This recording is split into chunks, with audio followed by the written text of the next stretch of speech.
Just enjoy the sunshine and work on your tan. They slash them.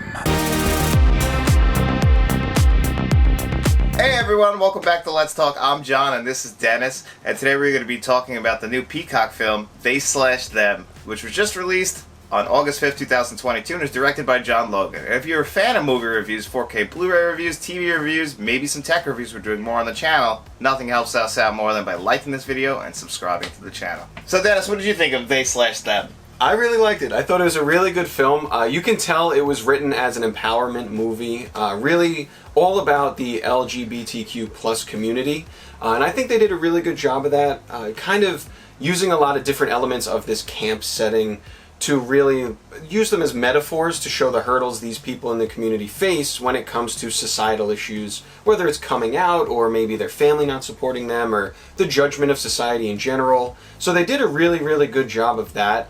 But I think there is a deeper meaning into it as well. But overall, as a horror fan, I am pretty proud to say I feel like the horror genre does a good job of this really since day one. We were talking about it before, if you want to mention, you know, how they've always been kind of forward-thinking in terms of, you know, characters and roles. Yeah, I feel like the horror genre has always been one of the leaders in what is up in progressive society. Like, think about it. In the 60s, we had Psycho, which Jennifer Lee in the lead role of Psycho, or in the 70s, we started to see the final girl element of horror films, and then you had Ripley, the leader in Alien, which is 1979. You know, that was a thing that was really ahead of its time. We didn't really get to see that much in the drama category, which is what the Academy Awards were really voted for, but the horror genre was always very ahead of what society norms were, and I do think that this is another film that would be considered ahead of everything. But I feel like horror always leans right into it and just wants to attach the horror genre itself to the actual, you know, what's going on in society. And,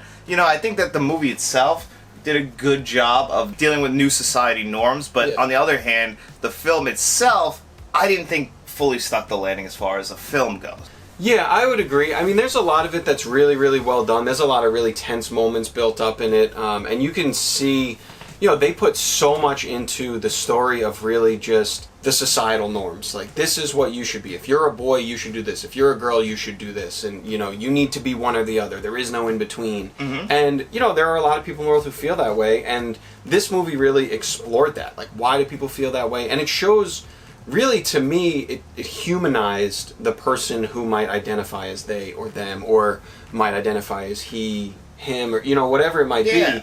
It humanized the person to, like, why they feel this way. You know, they didn't choose it, or, you know, they feel they're born that way. And, you know, the whole movie, Kevin Bacon is really, like, hammering home. He starts off really nice, actually, and he's like, I don't even care. I feel like we all know that person that Kevin Bacon was trying to, like, portray, like, overly nice, and it's like, I know there's something off about you, because nobody is that smiley and overly charming and overly nice all the time. It's just impossible. I mean, we've all been dealt with that, I'm sure. A boss at our job was like, he's like, there's something wrong about that guy. That guy's a dick. I don't know what it is, but, you know, nobody is like that all the time. He's not pissed off ever, and he's a leader of a conversion camp, and I don't get that. Yeah, and I mean, the characters even lead into that, too. The lead, Jordan, who I don't know who plays the character, but they did a really good role, in my opinion. I think they played that role really, really well.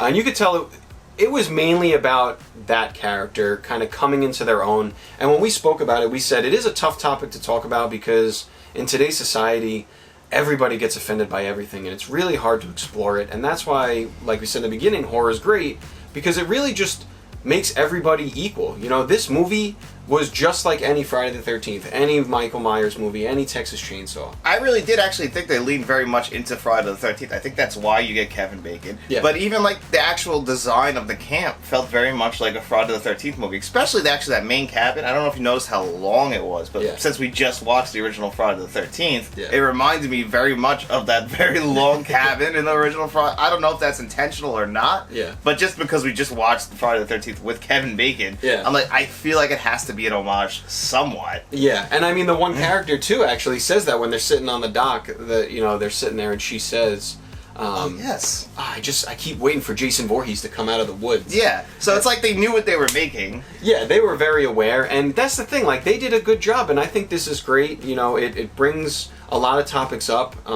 you know, that are important to talk about and try to get people humanized, because at the end of the day, we're all people, we should all be treated fair and everything, and that's great. And the message, even deeper than, if you go a little deeper than the whole LGBTQ plus thing, it's really the meaning of the movie's more about you as a person. Like, never be ashamed of who you are, whether that is gay, straight, trans, music you like, movies you like, food you eat. Don't let somebody tell you you're wrong for what you like. And I think that message can be applied, like I said, to really anything. Yeah, I think as a human being, I think I've talked about this in other videos, not related to like my sexuality, but just in general as a person, like finding yourself. What do you want to do for a living? Like you got to be comfortable in your own skin. You can't fake it every day. You have to be the person you are. If you like some kind of food, like my favorite food ever is Taco Bell. You know this.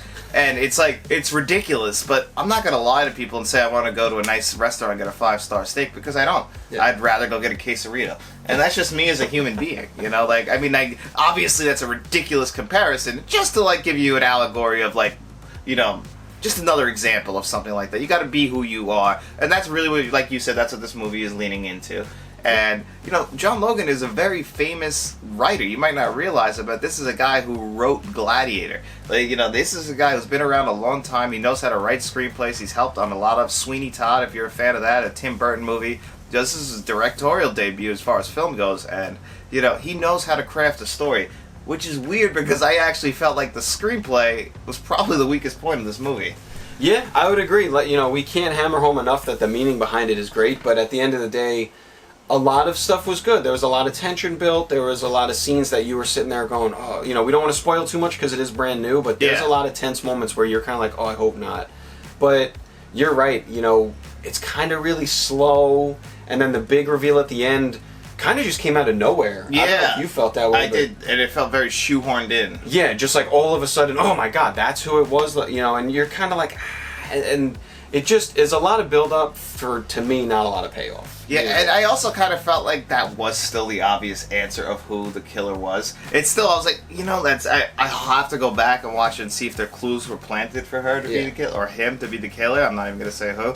But, I don't know. I have to go back and look and see if they were planted, because it did feel like, I don't know where they're finding the time to do this. And I guess you could argue that in any horror movie, but, when you go back and watch Scream and you're trying to figure out who it is, you can figure it out. Yeah. You can. So I gotta go find out and see if it's crafted that way, but it definitely didn't feel like that watching it. Yeah, there was a lot about it that I just, like I said, a lot of really good tense scenes, but I wouldn't really call this a horror movie to me, because most of the uncomfortable moments were really just tension built around Kevin Bacon and what he was putting these kids through. Mm-hmm. Those were the horror scenes, especially in the first 2/3 of the movie. Yeah, he was putting them through some real trials where it was uncomfortable, and you're hoping that the things don't happen, and some of them do, and it was really tough. But as far as slasher, this isn't going to be the new Jason Voorhees, this isn't going to be the new Michael. It was really more a tension built thriller than a horror slasher film, in my opinion.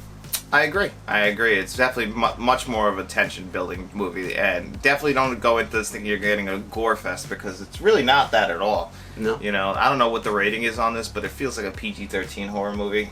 Yeah, I would have to agree. There wasn't a lot. I don't even know how many kills there were, honestly. 4 or 5, maybe. It's pretty light. I definitely do think that they lead more into the message than the actual horror of the film. Yeah. Which is understandable, but as far as watching the film, you might feel the film feeling very slowly paced and a little bit of just kind of cut together, not in a good way. And that's unfortunate, because I do want to come on here, and I know Dennis doesn't tell you that we love a movie, because there's going to be another movie we're going to talk about that the same day we're filming where it was just garbage. Yeah. But, I think this is more of a middle-of-the-road kind of film, and if I was going to rate this, I'll probably give it a 6 out of 10. All right, a 6 out of 10. That's not too bad. I would echo that. I might give it a little more. You said 6 out of 10 for you. I think I'd go probably 7 out of 10, a little higher. I did like it. I think there were a lot of really, really good scenes. And honestly, to me, I feel like it's a theme with new movies lately. It's just the ending that kind of ruins the rest of it. The whole film is good. It's slow burn, definitely. But there's a lot of really good built scenes. There's a lot of tension. It's just, the reveal just felt like, oh my god, we ran out of time, let's do the reveal quick. That's what I mean. It felt like the first 2/3 were moving very slow, and then they wanted to speed it up in the last third and finish the movie. And I'm like, you could have paced it better. Yeah. If that was what your idea was. Yeah. But I would say 7 out of 10. It's a good film. Definitely recommend watching it. The message there is great. Again, like we mentioned in the beginning, horror leading the pack in terms of, progression in actors, actresses, and, storytelling. So it's a great film, just that ending, it was rushed. Yeah, exactly. The message, I feel like, outweighs the actual film itself, and really, like, your mileage is going to vary, but I definitely think, and Dennis agrees, it's on Peacock right now, so it's definitely worth the time it's worth. I think it's just under 2 hours, so it's worth the watch. Definitely give it a try. And while you're on this channel, why don't you guys like this video and hit that subscribe button, and then why don't you go tell all your friends.